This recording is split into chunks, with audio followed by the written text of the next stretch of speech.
When I was younger, about 6 or 7 years old, my uncle decided it was time for me to learn how to ride a bike. And now I'd been using training wheels for a little while now, a few months, so I was feeling pretty good. I knew what I was doing. I was confident that I was going to fall and eat dirt. I knew it. Something was going to go wrong. I was going to twist the handlebars, the bike would be off balance, the whole thing would explode. I don't know. I didn't know what would happen, but I knew it was going to be bad. So when he put his hands on the handlebars to guide me through, I warned him, I begged him, I commanded him, do not let me go. And when he inevitably betrayed me, I sailed across the asphalt. I was flying, and for a moment everything was amazing, and then I hit a bush. And I scraped my knee, and it wasn't really a big deal, but I was so scared of falling again that I didn't get back on a bike until I was 13 years old.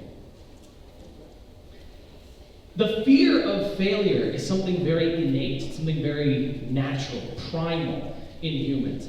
Because at the time of early man, fearing failure was what kept you alive, was what guaranteed your survival. If you failed to pick the right berry from the bush, well, you got poisoned and you died. If you fail to run from the saber-toothed tiger, you get eaten and you die. Now, though, in our modern society, with our modern comforts, we don't really need to fear poison or saber-toothed tigers. But we still feel that intense fear of failure over small things. School, asking a girl on a date. And I think the reason for this is because there's actually two types of failure. And I think we get them mixed up. The first type is the ones that we experience every day, the ones I call trial and error. Right? These are the ones at school, the ones at soccer practice, where you make a mistake, and you learn from it, and you move forward. And if you continue making those mistakes, you continue to learn from them, and you continue to move forward, and eventually, you're not going to make mistakes anymore. You learn. You try something new, you fail, you learn from the failure. And these are the ones that we experience. These are the ones that we see in school. You know, there's a game, little game, rising in popularity, maybe you've heard of it, it's called Dungeons and Dragons. So D&D, if you don't know, is it's an imaginary role-playing game. One person sets up a world, and other people play as characters in this imaginary world.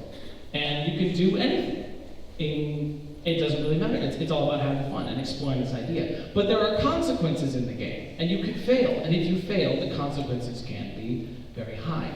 And I love this game because it allows people to experience failure in a controlled setting and can experience big failure, things that they really don't want to do, and understand it, deal with it, mourn their character if they die, move on with the knowledge of how to be better, so that they don't walk into the dragon's den without a sword. And I really love this idea because this allows people to understand how to fail and how to be better. I see it in school all the time. I see kids have such deep fear of failing a test that they won't even try. I have asked a student, why didn't you do the questions on this test? He said, I didn't want to fail. And I think the reason that we have this deep fear of these very small trial and error things is because of the other type of failure, what I call permanent consequence. Now these are the ones that are real. These are the ones that aren't small, that you don't learn from. These are the ones that affect you for the rest of your life. A cop makes a bad call, pulls a gun on an innocent man. Both he and the man are then affected for the rest of their lives. Somebody decides that, well, I've only had a few drinks, I can drive. They swerve off the side of the road, hit a family of 4. These are the things that will affect you for the rest of your life, and these are the things that we do deeply fear. I had a friend in high school, and very soon after we graduated, his name was Nick. Very soon after we graduated, he was on vacation in South America with his family. And he and his brother decided they were going to go diving off of some rocks into the water below, but they made a mistake. They didn't check the depth of the water. Nick dove first, snapped his neck. Now, he survived, but he was paralyzed from about here down. How do you come back from that? Can you come back from that? And that is something that alters your life so completely that there's no way that you can come back from that. But he did. Because even those moments, those intense, horrible failures that change you for the rest of your life, you can come back from. He overcame the challenges of his paralysis. He figured new things out. He learned what he had to do, and he is now a successful real estate agent here in the Charlotte area. To understand success, you have to understand failure. The most successful people are the ones who understand failure. Donald Trump, love him or hate him, he has gone bankrupt 6 different times. He has made mistake after mistake after mistake. He's still an incredibly wealthy, incredibly successful man, and is currently the President of the United States of America.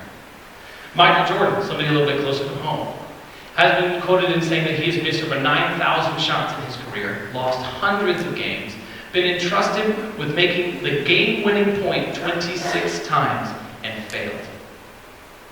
He says that he has failed over and over and over and over again, and that is why he succeeds. I'll leave you with a quote by Abraham Lincoln. I do not concern myself with whether or not you have failed, but whether you are content in your failure. Thank you very much.